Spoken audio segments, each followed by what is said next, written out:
අයිබෝවන් කියලා පිළිගන්නවා අදත් SL Photo YouTube channel එකට. ඉතින් අද අරන් ආවේ මෙන්න මේ 2021 අවුරුද්දේදී ශ්‍රී ලංකාව තුල වැඩියෙන්ම කතා බහට ලක් වෙච්ච device එකේ full review එකක්. ඒ කියන්නේ මෙන්න මේ Redmi Note 10 Pro එකේ දවස් 10කට විතර පස්සේ අරන් එන වීඩියෝ එක තමයි මේක. ඉතින් මෙන්න මේ කාලේ අතරතුර මගේ primary device එක විදිහට පාවිච්චි කරේ මෙන්න මේ Note 10 Pro එක. කොහොමුණත් මං කිව්වනේ මේ අවුරුද්දේ වැඩියෙන්ම කතා බහට ලක් වෙච්ච mobile phone එක මේක කියලා. ඒකට හේතුව තමයි මේක අපිට බලා ගන්න හම්බෙනවා AMOLED display එකක් 120Hz refresh rate එකක් එක්ක. ඒ වගේම 108 megapixel camera setup එකක් සහ මේ වෙනකොට market එකේ තියෙන හොඳම mid range chipset එක වන Snapdragon 732G කියන chipset එක වගේම milliampere 5020ක battery එකක් හම්බෙනවා 33W fast charging technology එකත් එක්කම. ඒ වගේම ගොඩක් හොඳට optimize කරපු signal issues වගේම ලංකාවේ කිසිම තැනක හරි හැමං stock එකක් නැති මෙන්න මේ Redmi Note 10 Pro එක වලට ආසන්න වශයෙන් රුපියල් 55000කට වඩා අඩුවෙන් මිලදී ගන්න පුළුවන්. ඉතින් 55000කට වඩා අඩුවෙන් කිව්වට මේකේ official price එක තිබ්බේ රුපියල් 54999ක්. හැබැයි ලංකාවේ ගොඩක් තැන්වල මෙන්න මේ device එක ආසන්න වශයෙන් රුපියල් 62000කට ඔයාලට මිලදී ගන්න පුළුවන්. ඉතින් ඒක මම දැකපු මෙන්න මේ ලංකාවේ තියෙන Xiaomi ආයතනය සහ ඉන්දියාවෙත් මෙන්න මේ ප්‍රශ්නේ මේ විදිහටම බලපානවා. මොකද හැමතැනම ප්‍රොමෝෂන් කරනවා මේ ප්‍රයිස් එකට ලංකාවේ ගන්න තියනවා කියලා. හැබැයි කිසිම තැනක ඒ ගානට ගන්න හම්බෙන්නේ නැහැ. අඩුම ගාන රුපියල් 7000ක්වත් වැඩියෙන් දීලා තමයි මෙන්න මේ Note 10 Pro එක ඔයාලට ලංකාවේ මිලදී ගන්න හම්බෙන්නේ. ඉතින් කොහොමුණත් මම පල්ලෙන් නම්බර්ස් ටිකක් දාලා තියන්නම්. සමහර විට official price එකට ඔයාලට මේක මිලදී ගන්න පුළුවන් වේවි. කොහොමුණත් අද කතා කරන්න ආවේ මෙන්න මේ Note 10 Pro එකේ full review එකනේ.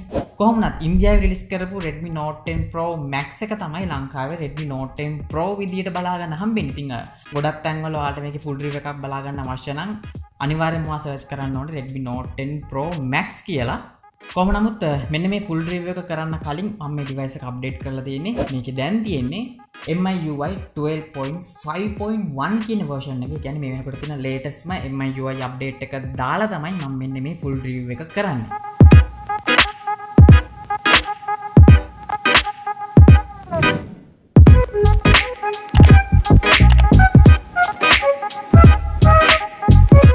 ඉතින් ඔන්න ඔය දේවල් මොන විදියට තිබ්බත් මෙන්න මේ Redmi Note 10 Pro එකේ මම කියවනේ මේ full review එක කියලා. මේ කාලෙදී මට බලා ගන්න පුළුවන් වෙච්ච main highlight point එකක් තමයි මේකේ තියෙන display එක. මොකද official price එකට මේක මිලදී ගන්න පුළුවන් නම් ආසන්න වශයෙන් රුපියල් 55000ට ඔයාලට AMOLED display එකක් හම්බෙනවා. ඒ වගේම 120Hz refresh rate එකක් එක්ක. සාමාන්‍යයෙන් 120Hz refresh rate එකක් AMOLED panel එකක් එක්ක මේ ගානට කිසිම device එකක් ඔයාලට ශ්‍රී ලංකන් මාකට් එකේ මිලදී ගන්න හම්බෙන්නේ නැහැ. විශේෂයෙන් මේකේ display size එක. මොකද මේක අපිට බලා ගන්න හම්බෙනවා අඟල් 6.67ක්.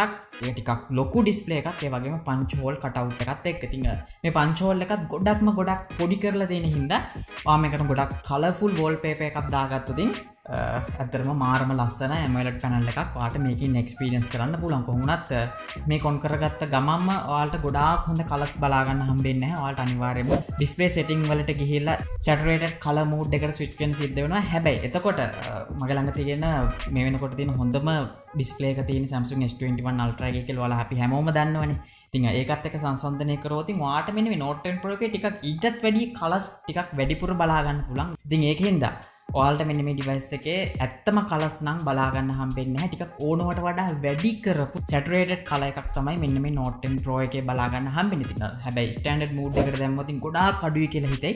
saturated mood එකට දැම්මොත් ගොඩාක් වැඩි කියලා හිතෙයි. කොහොම නමුත් entertain පැත්තට ගොඩක් බර කෙනෙක්ට මේක හොඳයි. හැබැයි ඔය ඇත්තටම AMOLED experience එකක් ගන්න බලාපොරොත්තු වෙනවා නම් මම හිතන්නේ මේක ඔයාලට ඇත්තම colors නම් මේකේ බලා ගන්න හම්බෙන්නේ නැහැ. හැබැයි 120Hz තියෙනවා. AMOLED panel එකක් තියෙනවා රුපියල් 55000කට වඩා අඩුවට.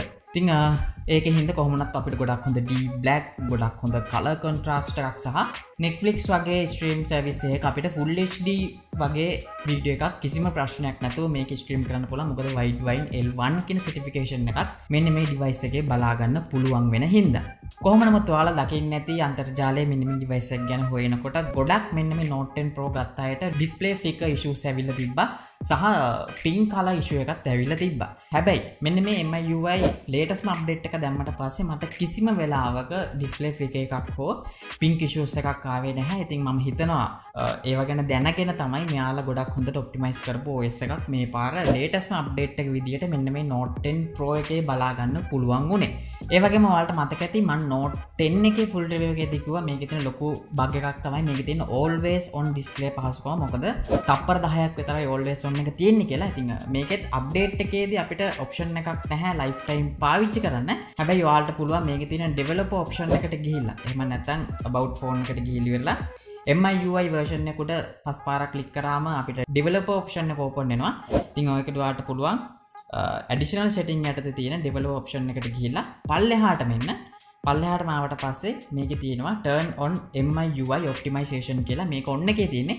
මේක off කරාට පස්සේ කිසිම ප්‍රශ්නයක් නැහැ. always on එක බැටරිය බහිනකම පාවිච්චි කරන්න පුළුවන්. ඉතින් ඒකත් මට යාළුවෙක් තමයි message කරලා කිව්වේ. ඉතින් මම හිතනවා මේ option එක සමහර විට Note 10 එකටත් ඒ විදිහටම වැඩ කරાવી කියලා. ඒ වගේම තමයි 120 Hz refresh rate එකක් තිබ්බට මේක ගොඩක් තැන්වලදී වැඩ කරන්නේ system application වලට විතරයි. මොකද මෙන්න මේ developer option එක යටතේම අපිට බලා ගන්න හම්බ වෙනවා refresh rate එක බලා ගන්න පුළුවන් option එකක් මේක on කරාට පස්සේ ඔයාලගේ system එක ඇතුළේදී මේක 120 Hz refresh rate එක වැඩ කරනවා. හැබැයි ගොඩක් third party apps වලට වැඩ කරන්නේ 60 Hz විතරයි. ඉතින් මේක සම්පූර්ණයෙන්ම 100% 120 Hz වැඩ කරන්නේ නැහැ හැමතැනකදීම. විශේෂයෙන්ම YouTube එකට ගියත් මේක වැඩ කරන්නේ 60 Hz විදියට විතරයි. කොහොමවත් average එකක් විදියට මේකේ system අතර මාරු වෙනකොට සහ normal usage එකේදී වගේම Facebook එකේදීත් අපිට 120 Hz පාවිච්චි කරන්න පුළුවන් හින්දා ගොඩක් smooth සහ ගොඩක් high touch sampling rate එකක් තියෙන හින්දා මේ price range එකේ තියෙන ගොඩක් හොඳ AMOLED panel එකක් 120 Hz refresh rate එකක මේක ටිකක් ලොකු display එකක් ගන්න පුළුවන්. මෙන්න මේ price range එකේ තියෙන්නේ මෙන්න මේ Note 10 Pro එක විතරයි. සමහර ප්‍රශ්න තිබුණා. ඉතින් කොහොම වුණත් Xiaomi සමාගම මේ පාර එවපු latest 12.5.1 එකේදී අපිට ගිය පාර තිබ්බ ගොඩාක් ප්‍රශ්න වලට උත්තර මෙන්න මේ අප්ඩේට් එකෙන් හරි ගස්සලා තියෙනවා. ඉතින් ඒකට අනිවාර්යයෙන්ම හොඳ කියන්න ඕනේ. මොකද පරණ තිබ්බ ගොඩාක් issues මේ පාර මේ අප්ඩේට් එකෙන් හරි ගස්සලා තියෙන හින්දා. ඒ වගේම තමයි මේකේ තියෙන fingerprint sensor එක මාරම fast සහ accurate විදිහට වැඩ කරනවා. මම ගිය පාරත් එක කියලා තියෙනවා. ඒ වගේම තමයි විශේෂයෙන්ම මේ අප්ඩේට් එක දාගත්තට පස්සේ මම මේ පාවිච්චි කරපු කාලය පුරාවට කිසිම තැනක ඇඩ් එකක් බලා ගන්න හම්බුනේත් නැහැ. ඉතින් ඒකටත් අනිවාර්යෙන් කියන්න ඕනේ. මොකද ගොඩක් වෙලාවට MIUI වල ඔයාලා දන්නවා ඇඩ්ස් ප්ලේ වෙනවා. හැබැයි මේකෙදි මට කිසිම විදියකට ඇඩ් එකක් බලා ගන්න හම්බුන්නේ නැහැ. ඒ වගේම තමයි මේකේ තියෙන IR blaster එකත් Note 10 එකට සාපේක්ෂව මගේ ගෙදර තිබ්බ හැම device එකක්ම connect කරගන්නත් පුළුවන් වුණා. ඒ වගේම තමයි audio ගැන කතා කරොත් stereo speaker setup එකක් තියෙනවා. මේකෙත් මුලින් සඳහන් කරා වගේ 130යි උඩින් එන්නේ 170ක් කල්ලෙහින් එනවා. ඒ වගේම 3.5mm audio port එකක් තියෙන නිසා ගොඩක් හොඳ entertainment experience එකක් මේකේ තියෙන display එකත් එක්ක ඔයාලට ගන්න පුළුවන් හින්දා මම හිතනවා මෙන්න මේ price range එකේ තියෙන colourful display එකක් සහ ගොඩක් හොඳ මට්ටමේ audio experience එකක් ඔයාලට මෙන්න මේ Note 10 Pro එකනොත් බලා ගන්න පුළුවන්. ඉතින් performance ගැන කතා කරොත් දැනට ලංකාවේ ගන්න තියෙන්නේ 6GB version එක 64GB සහ 128 කියලා. හැබැයි මෙයාලගේ 8GB එකකුත් එනවා කියලා official site එකේ බලා ගන්න පුළුවන්. කොහොමුණත් 6GB එකවත් ලංකාවේ ගොඩක් තැන් වල ගන්න නැති හින්දා ඉතින් 8GB එක ආවා කියන්නේ අසන වචන රුපියල් 70000ට විතර අලවි වෙවි. මොකද 55 හැදින ෆෝන් එකක් මේ වෙනකොට අලවි වෙන්නේ 62000කට හින්දා. ඉතින් ඒ වගේම Snapdragon 732G කියන්නේ මේ වෙනකොට මාකට් එකේ තියෙන හොඳම mid range chipset එකක්. හැබැයි මේකේ benchmark score බලද්දි සමහර විට Poco X3 එක මීට වඩා ගොඩක් හොඳට perform කරනවා. හැබැයි ඉතින් ඒක අපිට AMOLED display එකක් බලා ගන්න හම්බෙන්නේ නැහැනේ. කොහොමුණත් මෙන්න මේ chipset එකෙන් ඔයාලා day to day use කරන හැම application එකක්ම කිසිම ප්‍රශ්නයක් නැතුව handle කරන්න පුළුවන්. විශේෂයෙන්ම COD වගේ game එකක් high graphics දාලා ගොඩක් ලොකු වෙලාවක් smooth performance එකකින් play කරගන්නත් පුළුවන්. හැබැයි ඉතින් කලින් කිව්වා වගේ මේ හැම third party application එකක්ම වැඩ කරන්නේ 60 Hz වලින් විතරයි.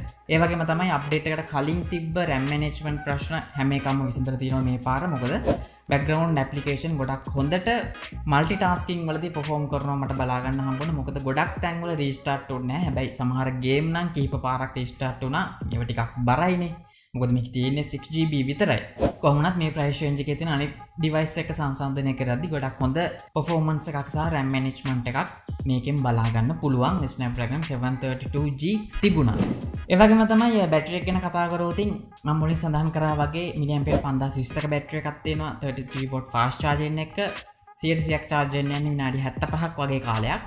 ඉතින් heavy use කරත් කිසිම ප්‍රශ්නයක් නැහැ. මේක අපිට බලා ගන්න පුළුවන් දවස් ඉවර වෙනකොට 130ක් හෝ 40ක් වගේ ප්‍රමාණයක්. කොහොමත් බැටරි එකට කරන්න නම් මේ Note 10 එක සහ Note 10 Pro එකේ මට කිසිම කම්ප්ලේන්ට් එකක් නැහැ. මොකද ගොඩක් හොඳ විදියට බැටරි එක මැනේජ් කරනවා. මෙන්න මේකට AMOLED display එකක් දාලා තියෙන හින්දා විශේෂයෙන්ම dark mode එකේදී මාරම හොඳයි. ඒ වගේම මෙන්න මේ Note 10 Pro එකේ design එක සහ build quality එක ගත්තොත් ඉස්සරහා විතරයි Corning Gorilla Glass 5 වලින් protect කරලා තියෙන්නේ. back එකට කිසිම විදිය official glass protection එකක් නැහැ. මෙයාලා normal glass එකක් තමයි පාවිච්චි කරලා තියෙන්නේ. frame එකත් plastic. කොහොමවත් ගොඩක් තැන්වල durability එක නම් අන්තිම මට්ටමක තිබේ. මොකද අතින් ඇල්ලුවත් කැඩෙන size එකට. ඉතින් කොහොමද ලංකාවේ ගොඩක් අය ඒකට විරුද්ධ වෙලා තිබ්බ. ඒක එහෙම නෙමෙයි. සම්පූර්ණයෙන්ම සල්ලි වලට කරපු campaign එකක් කියලා. නමුත් මටත් තේරුණා මේක අල්ලද්දී පොඩි සද්දයක් එනවා. ඉතින් durability එක ගැන පොඩ්ඩක් පරිස්සමෙන් පාවිච්චි කරන්න. කොහොමවත් ඔයාලා ගොඩක් හොඳ බෑක් කවර් එකක් පාවිච්චි කරොත් නම් මම හිතන්නේ durability එකේ වාට ලොකු ප්‍රශ්නයක් වෙන එකක් නැහැ. හැබැයි ඉතින් display එක ගැන පොඩ්ඩක් පරිස්සම් වෙන්න. මොකද ගොඩක් තැන්වල මේක එකපාරින් බිම් වැටිච්ච ගමන් සාමාන්‍යයෙන් අඩි 4කින් බිම් වැටුණා display එක යන අවස්ථා මම ඕන තරම් දැකලා තියෙනවා YouTube reviews වල. කොහොම නමුත් මේක අපේ IP53 කියන water and splash proof technology එක තියෙන හින්දා පොඩි වතුරකට මේ කොරොත්තු දෙනවා. හැබැයි ඉතින් බැස්සේ නම් පාවිච්චි කරන්න එපා. අවසාන වශයෙන් මේකේ කැමරාවක් ගැන කතා කරොත් 108 megapixel pixel bind technology එකෙන් ආපු කැමරා සෙන්සර් එකක් බලා ගන්න පුළුවන්. 8 megapixel ultra wide එකක් තියෙනවා, 5 megapixel macro එකක් තියෙනවා සහ 2 megapixel depth sensor එකක් වගේම 16 megapixel selfie camera එකකුත් බලා ගන්න පුළුවන්. ඉතින් මේකෙදී මෙන්න මේ device එක දැකපු හොඳම කැමරා feature එකට තියෙන්නේ මේකේ තියෙන macro sensor එක. ඉතින් මේකෙන් නම් මාරම වැඩ ටිකක් ගන්න පුළුවන්.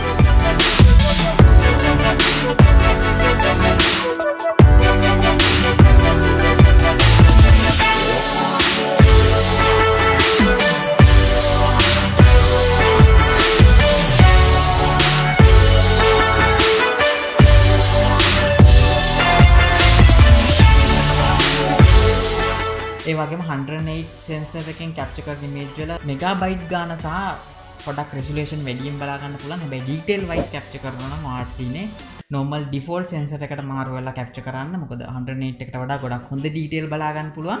ඒ වගේම ultra wide එකෙත් average result එකක් තමයි තියෙන්නේ. ඉතින් මේ sample බලමු ඔයාලට පොඩි idea එකක් ගන්න පුළුවන්. ඒ වගේම selfie camera වෙන් capture කරන image වලත් පොඩ්ඩක් කළු ගතිය ටිකක් වැඩිපුර බලා ගන්න පුළුවන්.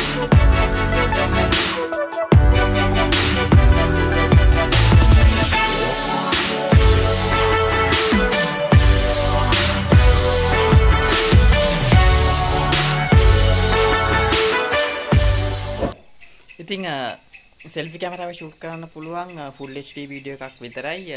කොහොම නමුත් මේක 4K shoot කරන්න බෑ selfie camera එකේ. ඉතින් ගොඩක් අවුව තියෙන වෙලාවකත් හස හොඳට වලාකුළු මට මේකෙන් display එකෙන් බලා ගන්න පුළුවන්. ඉතින් බලමු machine එකට දාලා මේකේ audio quality එකත් ඔයාලට මේ video එකෙන් හිතා ගන්න පුළුවන්. හැබැයි ප්‍රශ්නේ තියෙන්නේ video එකේදී මාරම විදියට video එක crop වෙනවා. මොකද ෆොටෝ එකක් ගහනකොට තියෙන area එක වගේ නෙමෙයි. video එක shoot කරනකොට ගොඩක්ම ලං වෙලා පේන්නේ. ඉතින් සම්පූර්ණයෙන් මත දිගෑරියොත් තමයි මේ වගේ area එකක් හරි ඔයාලට capture කරගන්න පුළුවන් වෙන්නේ. ඉතින් මේ තියෙන්නේ 4K video එකක්. මේකෙදී අපිට කිසිම stable ගතියක් එන්නේ නැහැ. EIS එක වැඩ කරන්නේත් full HD වල විතරයි. ඉතින් අපි full HD වලට switch වෙලා බලමු. full HD වලට switch වුණාම ඔයාලට පේනවා ඇති ගොඩක් stable ගතිය එනවා. ඉතින් EIS වැඩ කරන්නේ මේ full HD වල විතරයි. ඉතින් කොහොම නමුත් focusing නම් ගොඩක් හොඳට වැඩ කරනවා full HD mode එකේ. ඔයාලට පේනවා ඇති ටක් ගාලා පික් කරගන්නවා මොකද්ද ફોකස් කරන්න ඕනි කියලා. ඉතින් දැන් ඔයාලට කැමරා එක ගැන පොඩි අයිඩියා එකක් එන්නේ නැතිනේ.